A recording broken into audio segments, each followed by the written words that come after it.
Support the Amigos podcast and keep the Amiga goodness flowing for just $1 a month. Visit our page at patreon.com/AmigosPodcast.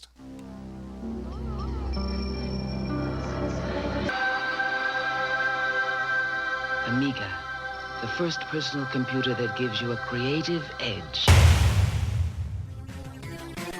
Amigos, the podcast about everything Amiga. Amigos is a proud member of the Throwback Network, your home for quality retro podcasts. And now, here are your hosts, Aaron Dowdy and John Bodovkar Schaller.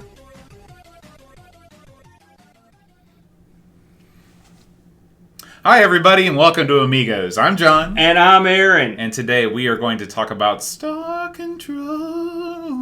We're not going to talk about that. We're talking about Star Control. That's why you got crushed. That's true. That's true.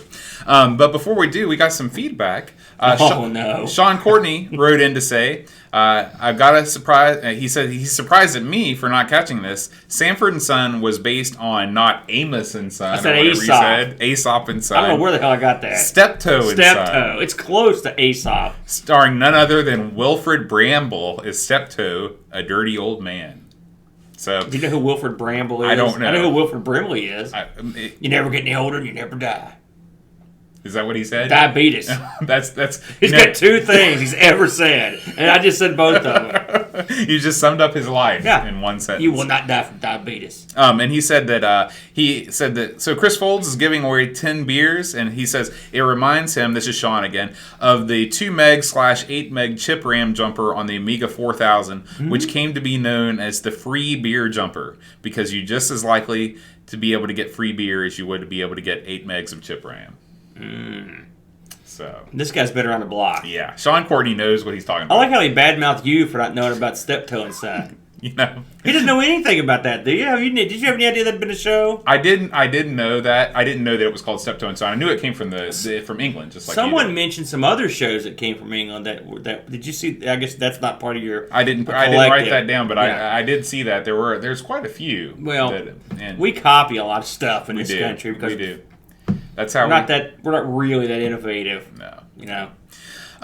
So we don't have any events to promote this week. If you have any Amiga events coming up in your area of the world and you'd like us to share them, just write us at amigos@everythingamiga.com, and we will put the word out. We should start an event. You want to should. do that? What should we call it? Amiga West Virginia. That's original and insightful. Mm-hmm. And what do you think we draw to something like that? You and me. I'm thinking classic computer West Virginia, something like that. You might get some action on that. There might be some action in that. And maybe we can cross-promote it with something. What's hot right now? How about... 21 Pilots? Now, how about classic computer Final Fantasy Chrono Trigger 5000? Let's do it. I think it could happen. We can do it and maybe, we can do it over at the Wave Pool. You know what we can add in because we're in West Virginia? Clogging. Meth. Clogging. Oh. Meth? We're in West Virginia. Good God. This is a family show. We don't want to promote meth. West Virginia Retro Computer and Clogging Festival. And .com. Can you clog? No. Do you know what clogging is? I do know what clogging is. It seems to be a girl's pastime. Oh, that's going to get you in trouble. Who clogs that you know that's a boy? Jessica White? That's mountain dancing. He does. That's a different thing. Are you kidding me? You don't want to piss off the whites. That's true. Trust me, look them up. I don't see color. So, what news have you this week, Aaron? I thought you were going to cover the news, remember? We have some news this week. You don't know anything what we're doing. Let's go ahead and switch over here. We got a Kickstarter that Chris Folds wrote in that wanted to promote. This is the Best of Commodore Amiga Demo Scene funding. This is something that happens every year. Every year. And basically, this guy, this digital STA, he is just trying to pay for the SoundCloud bandwidth, I guess, to host these files. It gets funded every year, right? Yeah, it gets funded every year. I've actually listened to some. They've got 50 of 105. They still got a long time to go. So, but if you are a fan of Amiga music and Amiga demo scene music, this is like the go-to place to go. And if it doesn't take a lot to donate. A €1 will make you a basic Amiga lover. And there's no rewards. It's not like a lot of Kickstarters where he's going to send you something. This is literally just funding the SoundCloud page. Your reward is the self-satisfaction you get from funding this. That's right. That's right. Because Amiga has a thriving demo scene in 2017. Let it sink in. How's the PC demo scene going? I'll tell you how. That's how. You know. Yeah. You know. This is it, man, and it's the best. Right. Right. You know. So fund them. Yeah. We should give them money. We should. Let's do it. We'll do it. I'll do it right after the podcast. We love the demo scene. So, other than that, there is a story about Amiga on the Lake that you were telling me about. It's an older. It's not really a story. You know, I was telling Boat in the pre-show. I was looking for a. I was hoping against hope that I could order a specific item from Amiga on the Lake, which is that we mentioned these guys a couple times. They're these are the owners here. It's good to know he's wearing an Amiga shirt. I saw that, but we're not gonna. They've got Amiga posters. Okay, I do like them. I mean, it's a good shirt. Mm-hmm. But these guys are owning the. As far as I know, and I know I was afraid to type this into Google Plus when I wrote the description. But I'm going to say it again because maybe I'm wrong. Hey, prove me wrong. But I think these are the only Amiga retailers in the States. Right. All right. Right. Could there be one in Canada? I don't know. Well, they're serving both according to their website. They do. They do serve both, and they're on the lake, which is the other side. What's on the other side of the lake? Canada, right? These seem like a couple cool cats. Like I said, I heard one of them interviewed on one of the Amiga podcasts. Seemed like a good guy. Heart's in the right place. I don't think they're really even in this to make money. They're more providing a service. Mm-hmm. But anyway, when I was looking for this part, and I got on their site, and they had a video up to, and they're raising money to basically give to developers for the new Amigas to reward them for the work they're doing or to promote further work in that area. Right. It's a good idea. You know? Yeah. Anything that gets the ball rolling, because eventually me and you, as slow and stupid as we are, we're going to stumble ass backwards into the new Amigas. And I'm already dipping my toe in the pool. That's right. And, hey, if we can get the ball rolling, what the hell, why not? So that's what they're talking about. So if you feel like throwing them a couple bucks to give these developers, or buying something from them, we've got a decent amount of listeners in the States, right? So, and trust me, for our buddies in the States, we feel your pain, right? Try these guys out. I heard they're quite good. I've read plenty of people that ordered stuff from them, and hey, if we can get the ball rolling on that, that'd be great. Yeah. The biggest news of the week comes from Amigos podcast itself. Going forward, henceforth, the Amigos podcast and all of our other quality keep going media properties shall be found on none other website than everythingamiga.com. Now, very schmancy. This is a site that has been a long time in the making. And we had absolutely nothing to do with it. No. In fact, I sat back in awe as the wheels turned on this. It was quite amazing. Yeah. I literally had nothing to do with it. You had a good say in telling them what you wanted.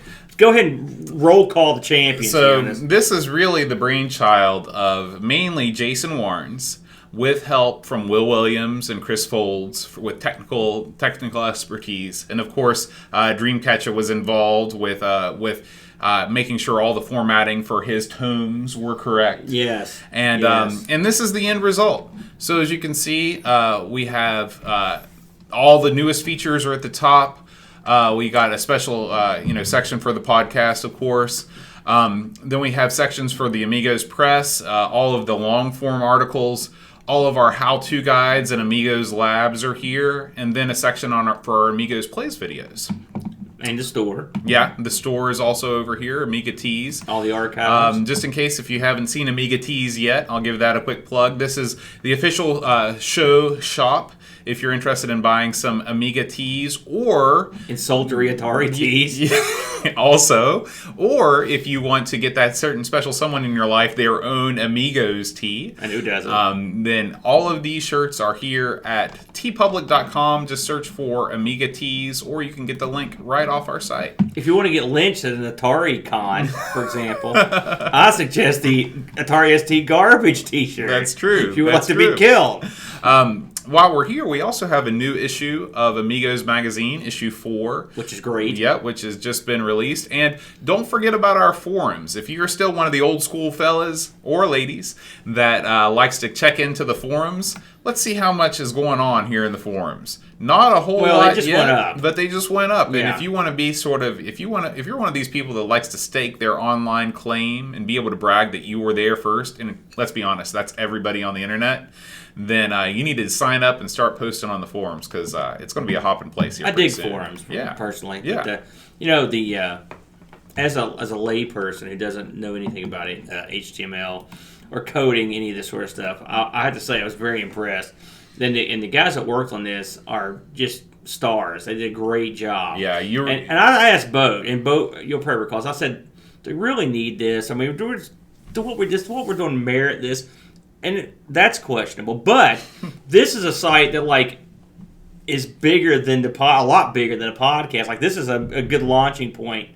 I assume the plans are probably a lot bigger than just what we do. Oh, sure. I mean, we want this to be an Amiga media portal where you can go and you can get reviews and videos of a bunch of different Amiga games from a bunch of different contributors. Yeah. And so, we're on our way. Yeah, I don't know how many big Amiga sites, new ones that have popped up, especially English-speaking ones, but you're not going to find a more professional, more well thought out. I mean, not to toot our own horn, but trust me, I'm just like everybody else. I'm just the guy on the outside looking in. But man, I was real impressed, and I've seen a lot of. I mean, compared to the old sites, unbelievable. Yeah. I mean, it's brilliant work. It's brilliant. Yeah, very good. Yeah. So that concludes our news for the week. What about the rest of the site updates, Aaron? Well, we had a few things pop up. First, I want to go back and reiterate that the issue 4, which is the alien breed, is on the cover. Is great stuff on that. I really enjoyed it. I knocked it out again. It's just like I do all the magazines. I went through it as soon as I got hold of it, and it was great. So, I mean, the amount of work that goes into that, and the amount and as polished as it is, I'm humbled that our name is plastered on the front of this, because I'm like, geez, this is top shelf. It's just top shelf stuff. Again, I don't want this to come across like, look how great we are. Because when I say this stuff, I mean, I have nothing to do with that magazine or the webpage. I'm just like it's everyone else. All Neil all the time. Neil is a real stud when it comes to putting these things out. I mean, real well thought out stuff. So I really enjoyed that. We should talk about Jason Warren's and your S-Video video. That's right. And then your subsequent video using the S-Video video. He built us, custom built, we've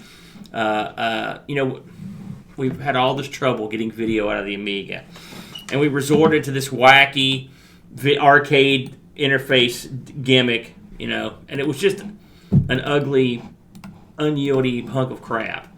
And so along comes our good buddy Jason, who manufactures a Amiga RGB to S video adapter.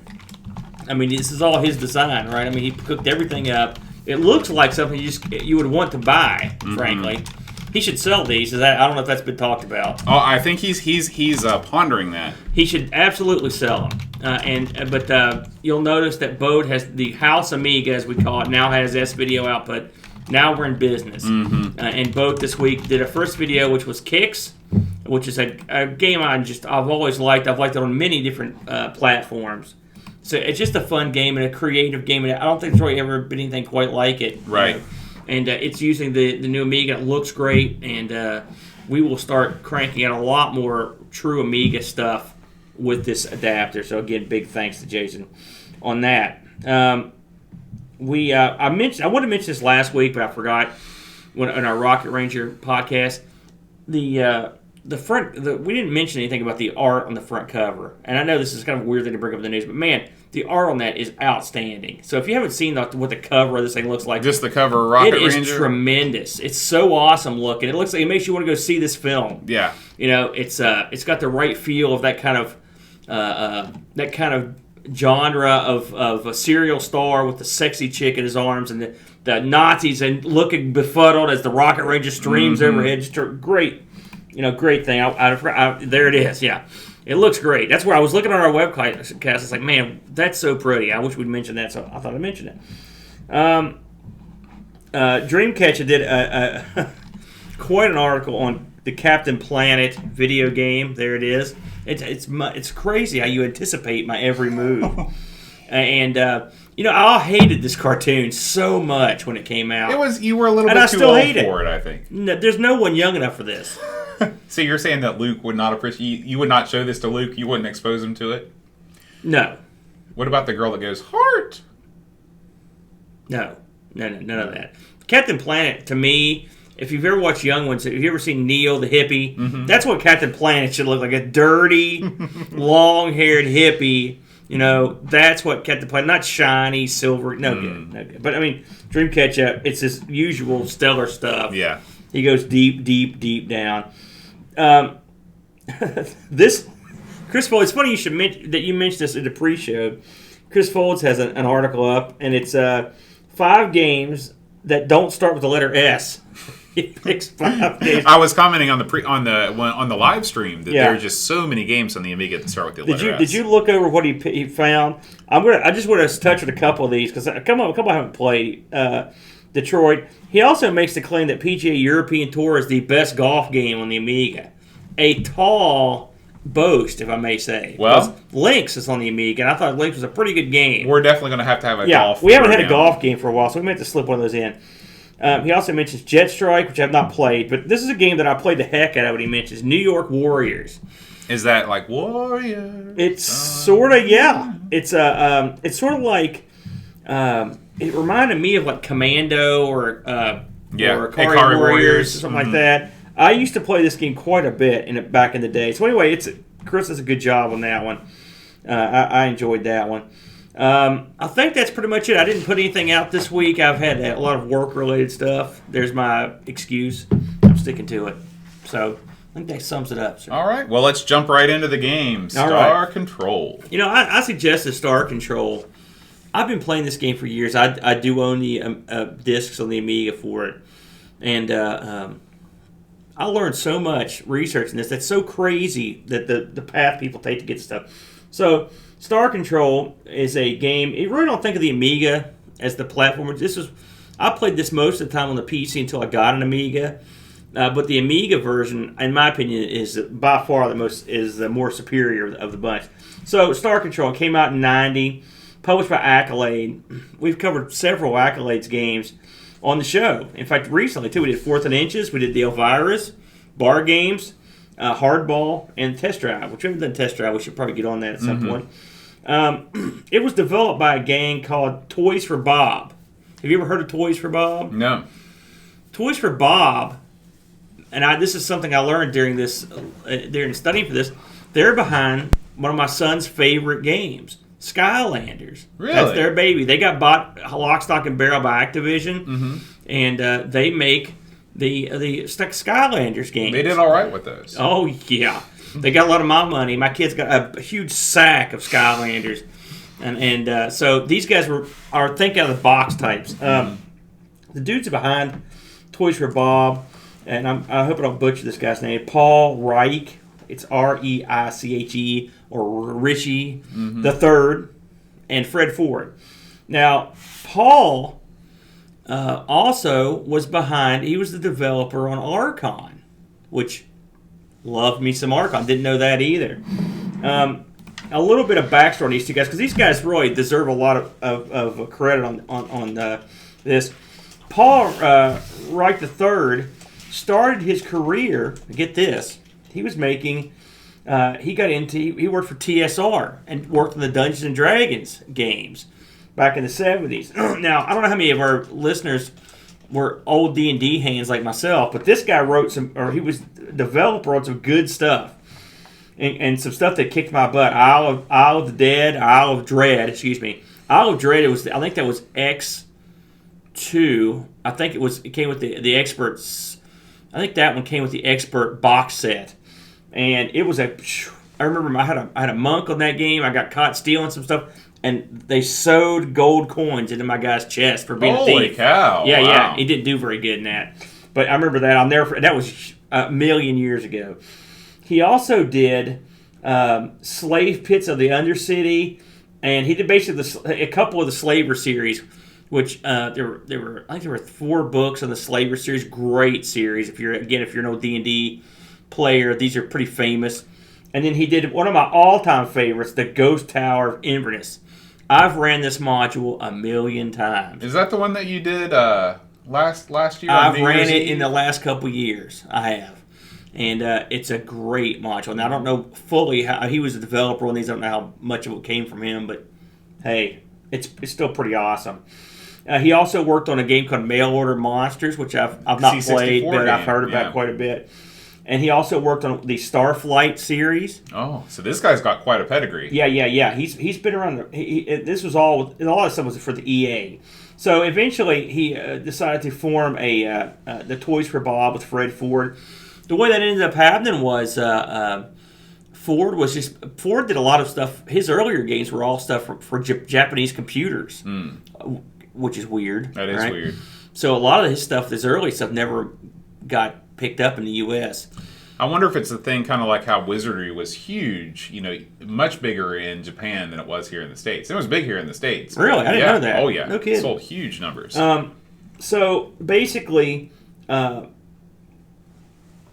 Reich's he needed a programmer, and this guy they were friend. It's one of those friend of a friend deals. Like, hey, this guy's a good hand at programming, and so they ended up hitting it off. Ford. And started, and the first game they did was Star Control, which is where we're at today. For FYI, Ford did the programming for the Horde, if you remember that game, and another game called Pandemonium, which I remember both those games. I never played either one, to be completely honest with you. So let's talk about Star. That's a little background. So you've got a guy coming from a role-playing background. You've got a guy who's just a good, slick programmer. Mm-hmm. That's who you've got going. Now, who did the Amiga translation? I'm not sure. I could not find out. And I looked around. And I also couldn't find... It's amazing how hard it was to find a PDF of the manual for this. I had a hell of a time. I used to own the manual, so thank goodness, because the manual for this is pretty important. It's real thick. And it's got all the backstory in the manual. But I could only find, typed up instructions for this, so that's kind of annoying. So this came out in, like I said, in '90, and it was one of the few games. I remember this right away. One of the things I remember thinking was, this is one of the few games I remember you could install on your hard drive, that's unusual. Yeah. For back in the day. It came out on the Amstrad, the usual Amstrad CPC, all the numbers, C64. It was native on the PC, and then there's a Genesis / Mega Drive version, which I'll talk about in a second. So when this came out on the PC, it supported like all kinds of crazy. They went back, and this is the way PCs were. It supported Hercules. It supported CGA, MCGA, EGA. Every video card under the sun. Yeah, it was. But I mean, I remember it run on pretty much. And it also had. I've got a question. Yeah. I've never actually seen a video card that old. I'm familiar with the newer video cards that are just massive. What is the size of like a Hercules video card? It depends on when you had one. And if you had a Hercules, you probably had one a long time ago. They were huge. Pretty massive, right? I never personally had a Hercules system. The earliest PC I had was the Tandy, and it had onboard Tandy 16 color graphics, which I was told was sort of like an EGA equivalent. Sure, right? Makes sense. And also I had Tandy Sound, which this supported, which was sort of let's say it was the same ball game as an ad lib card, if you're familiar with that. And Amiga crushes all this, by the way, but just a little background on what's Hercules cards were huge. And then they went. You've got if you have a PC, you've got ISA slots, and you've got extended ones. Then you had what's called Visa Local Bus slots, which were really long. And I used to have a Visa Local Bus card from Hercules, but it was a Super VGA card that they made.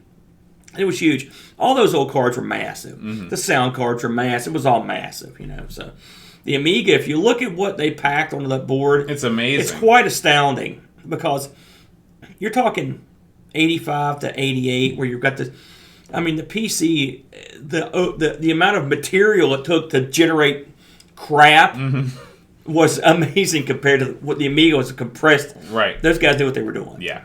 So Anyway, this eventually got released on the Genesis. I'll touch on this just a second. They released it on the Genesis, and it was an unlicensed game. And so, Which you didn't see.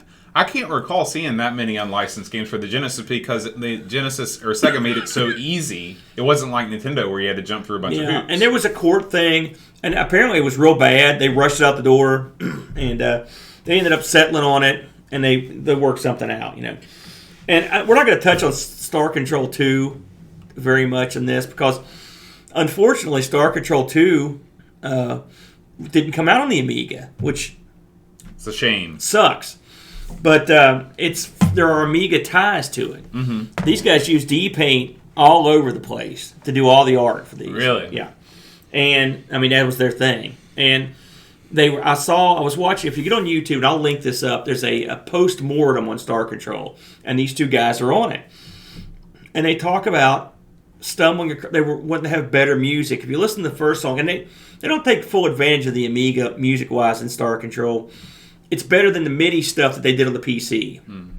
But one thing they said they stumbled upon was they heard a bunch of awesome demo music, which we just talked about, coming out of Europe. Mm-hmm. And so what they did for Star Control 2 was had a contest where they get like $500 or whatever, and they had MIDI mod authors send all their stuff in. And then they would pick some of it out and they'd give these guys some money or whatever. Good way to do it. But they stumbled upon mods and they were like, we're going to implement this mod stuff in our game. Mm-hmm. And they were like the first games to do that in the States.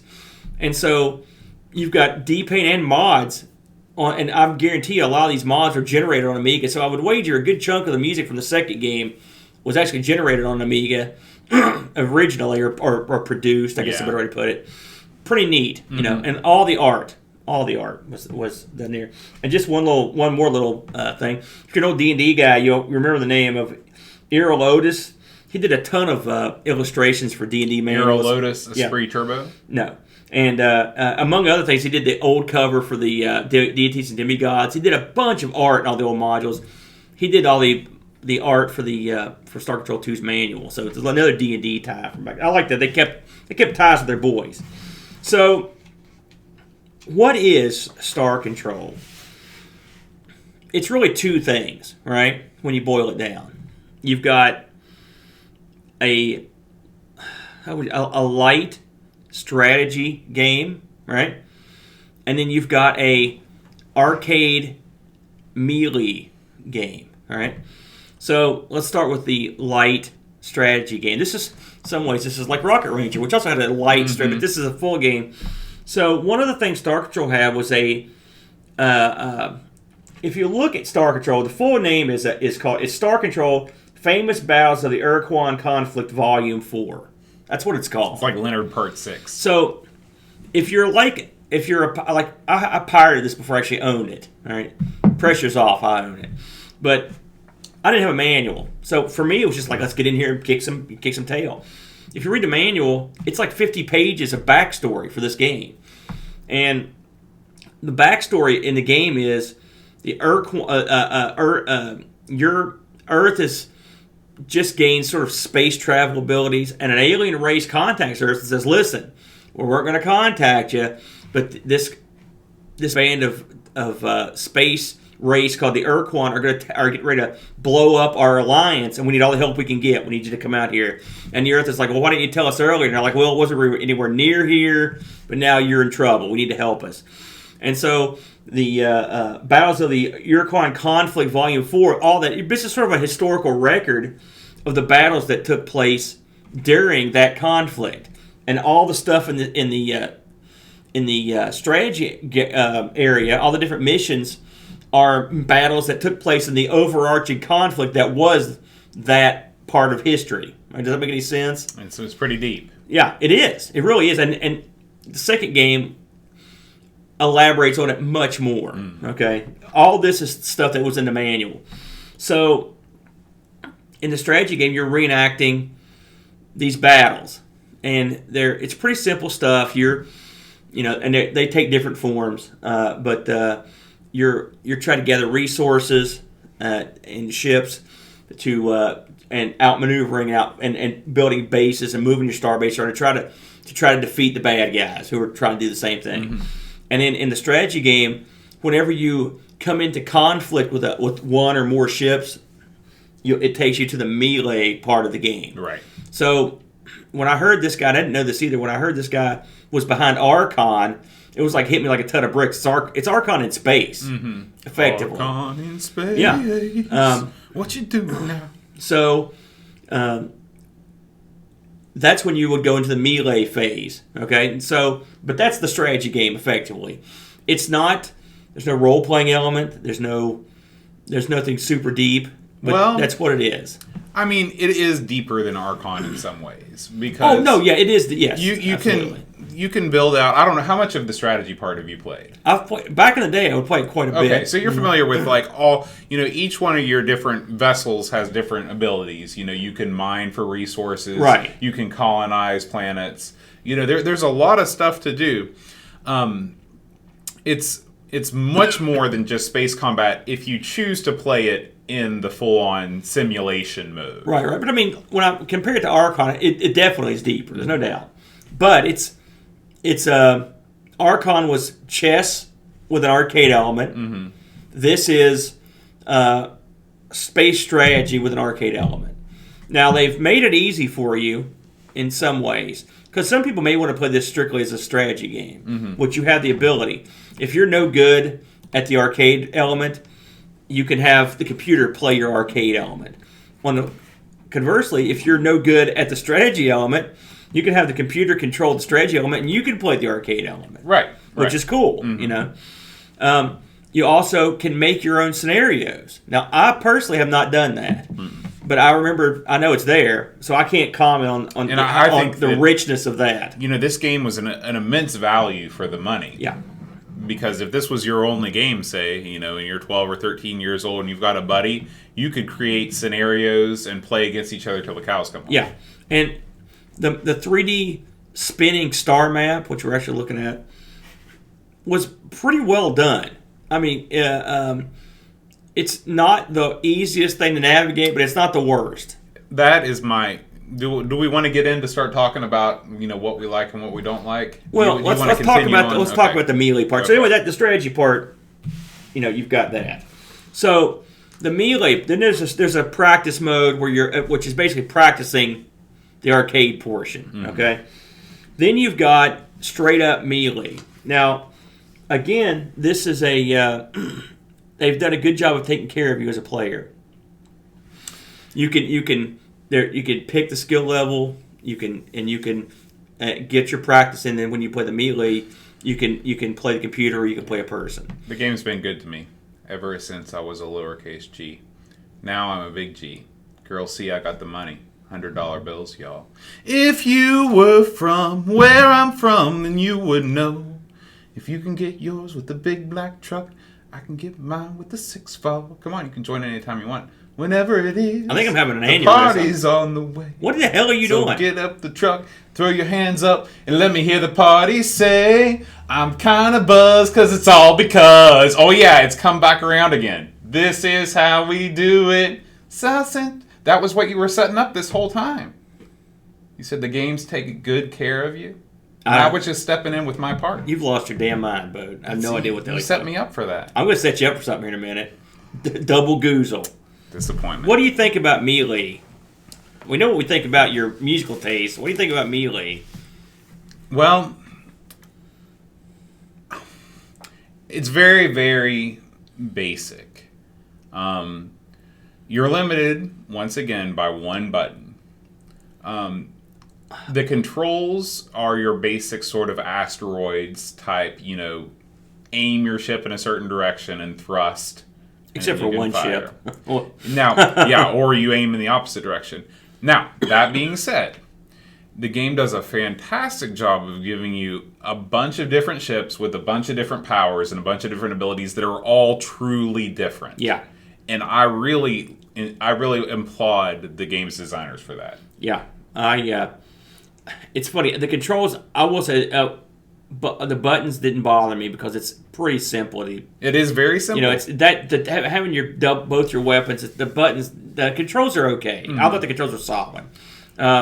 The variety of ships is great. Mm-hmm. again, this part is much more like Archon. 2 men enter, 1 man leaves.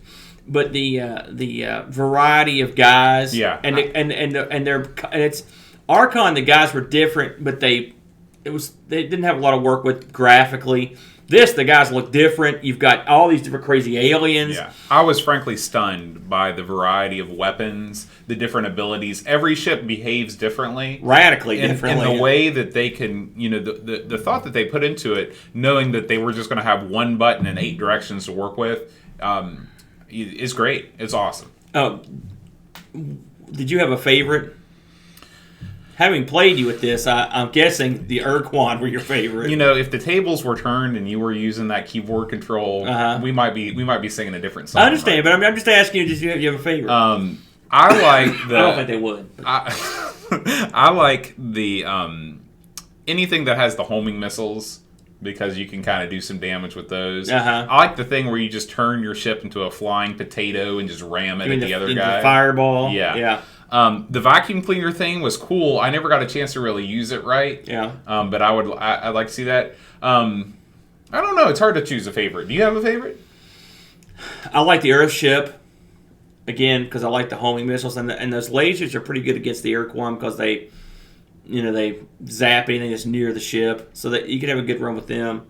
The Urquan are great. The Arlu are good. I like a lot of they're all different. The chicks with the ship where they can seduce other crewmen to come over. Mm-hmm. In Melee, we should probably go into this. You have 2 stats: crew and fuel. Right. So let's talk about what that means. Yeah. So fuel is and there are different. Each ship has a different amount.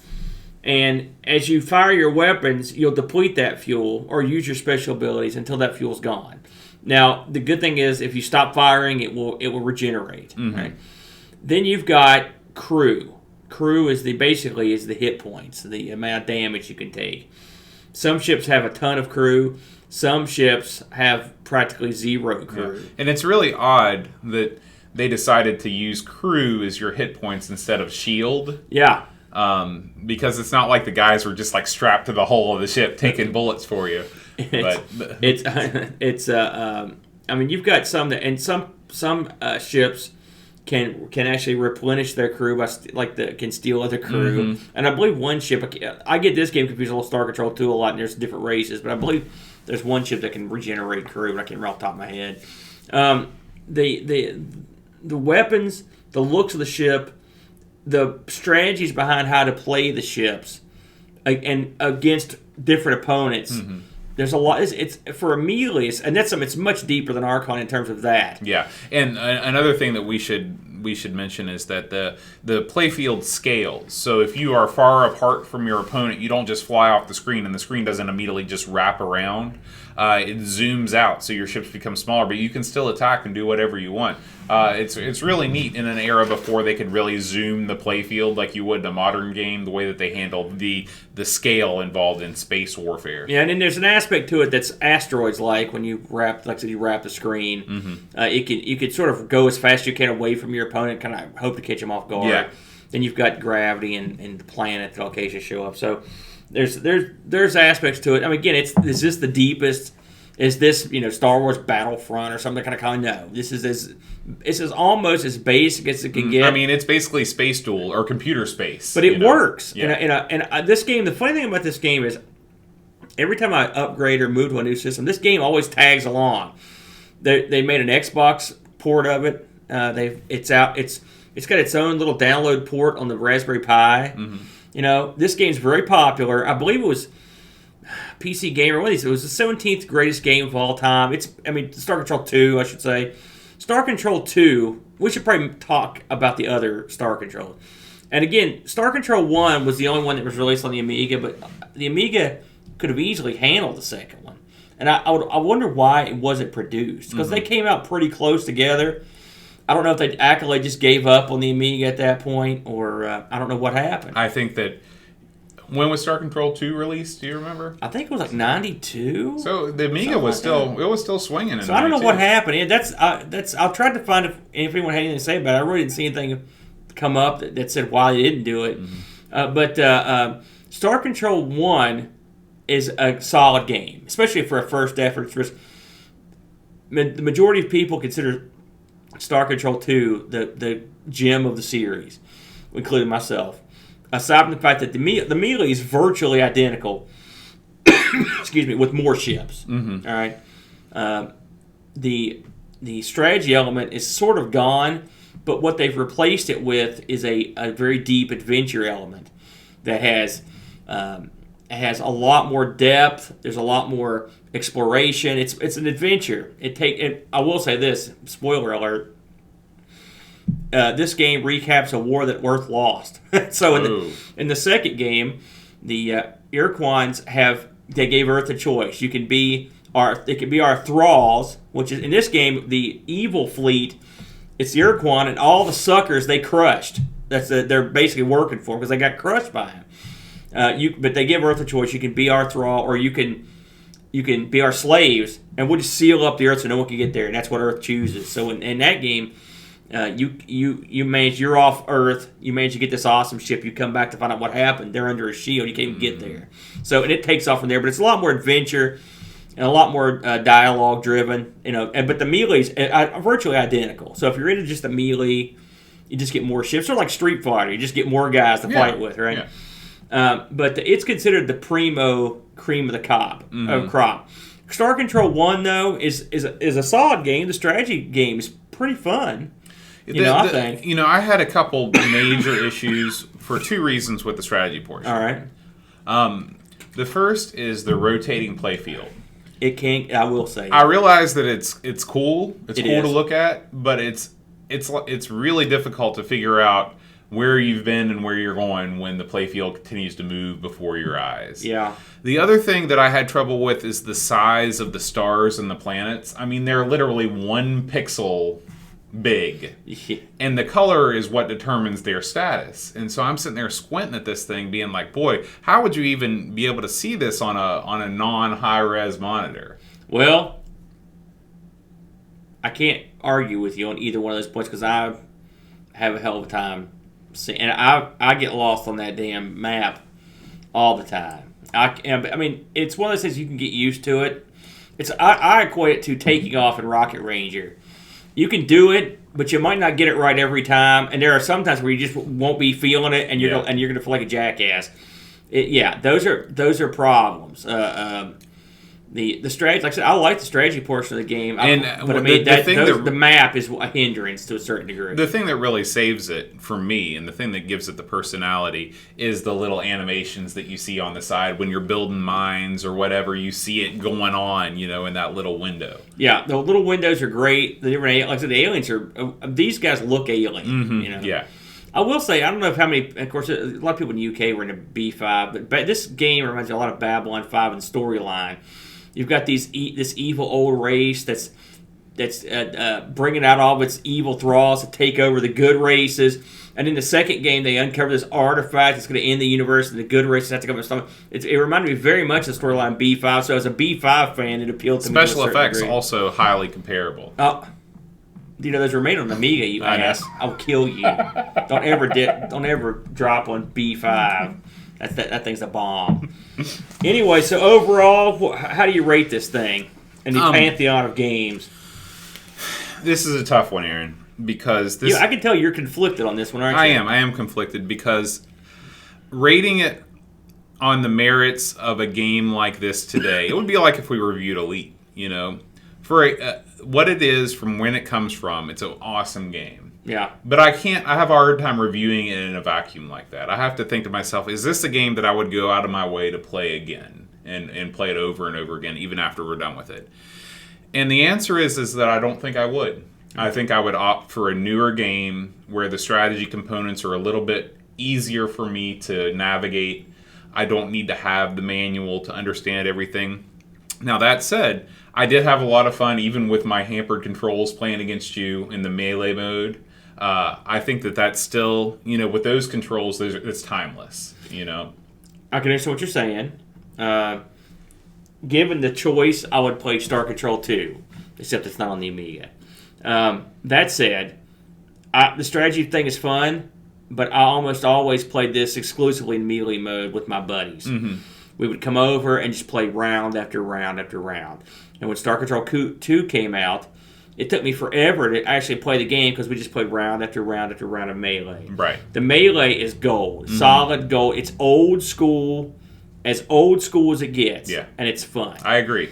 It's like playing Combat on the 2600. It's as basic as you can get, but it's still timeless. And Star Control, like I said, there's the differences in Melee between Star Control 1 and 2 are negligible, except for the slightly better graphics and more ships.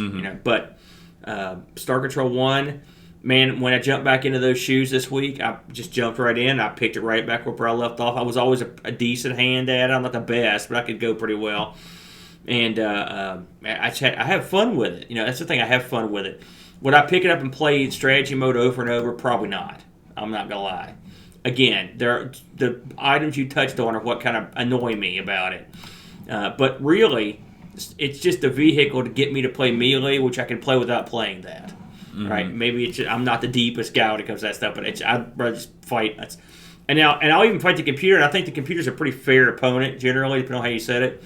But it's much more fun with the group.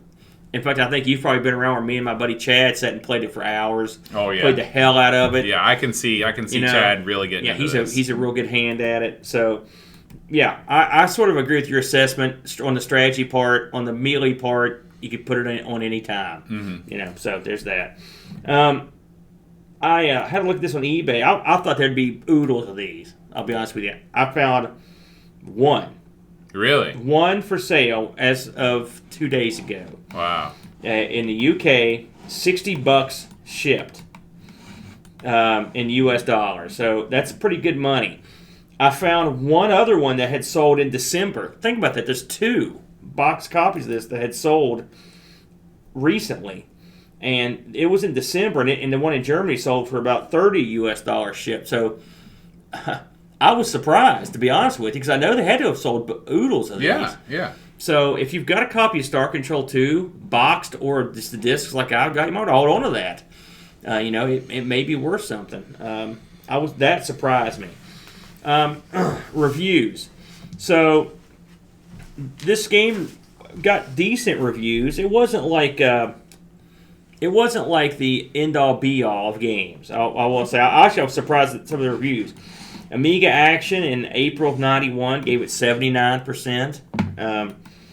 Amiga Computing in 91 gave it 80. Some people hated it. Amiga Joker, which I think as we mentioned, was a German mag, wasn't it? 35%. Amiga User International in 91, 10%. I mean, that's brutal. 10%? 10. I know. What? How could you give this game 10%? I mean, I can understand an unfavorable review. I don't know, 10%? And then CU Amiga, also in 91, gave it 79. So, I mean, 79 or 80 is about as high as it went. That surprised me, honestly. I thought it would have done a little bit better. Yeah. I know when I first got it for the Amiga, having come off the PC version, Amiga. If for any reason the music's better. On the PC, you get that MIDI stuff, and while sometimes you'll get some good MIDI arrangements, it can't compare to what the Amiga was cranking out. And again, the music, they sort of didn't really do much with that element of it on the. If only they'd discovered the mod stuff before they did Star Control 1, we'd be laughing. But so overall, a good game, not a great game, but a good game, and certainly a good start for the better things to come.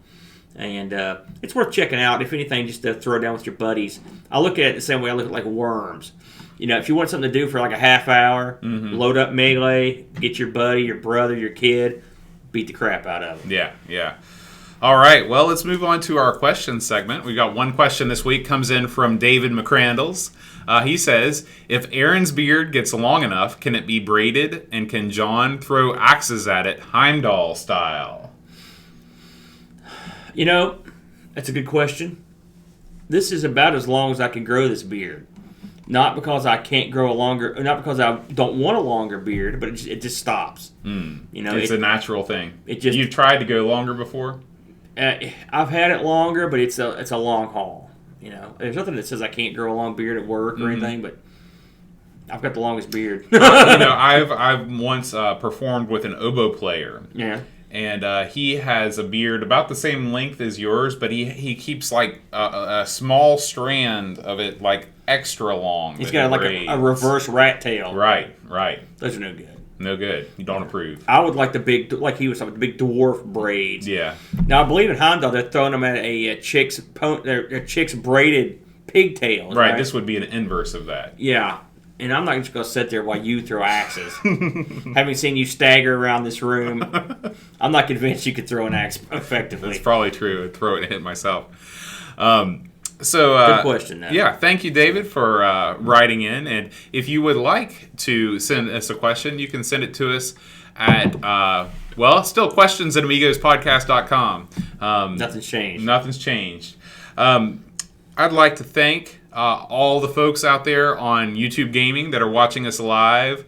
Will and Neil and Henrik and Brooke and Pishbot, David, all of you guys, thanks for tuning in. All you people that are watching live and not in the chat, we do this for you guys. So we tape every Thursday evening at 5 p.m. Eastern. If you'd like to watch us live. Sometimes we start earlier, sometimes we start a little later, but I usually like to start the stream at 5. I'd also like to thank our Patreon supporters. I would like to thank them so much that I will sing their names in the style of Steely Dan's Reelin' in the Years. I hate that song. Lane, Eric, Nelson, Kim, Tommy, Humbert, Stott, Josh Nan, David McCrandles, Jason Warrens, Graham Vebke, Rob O'Hara, Paul Harrington, Lauren Giroux, Jonas Rulo, Kjolbjorn Barman, Tapes from the Crypt, Adam Bradley, Chris Wills, William Williams, Daniel Bingston, Old Branch Retro and Vintage, Chad Halstead and Britt Dowdy, Zoostat World, The Long Plays, for in-game footage.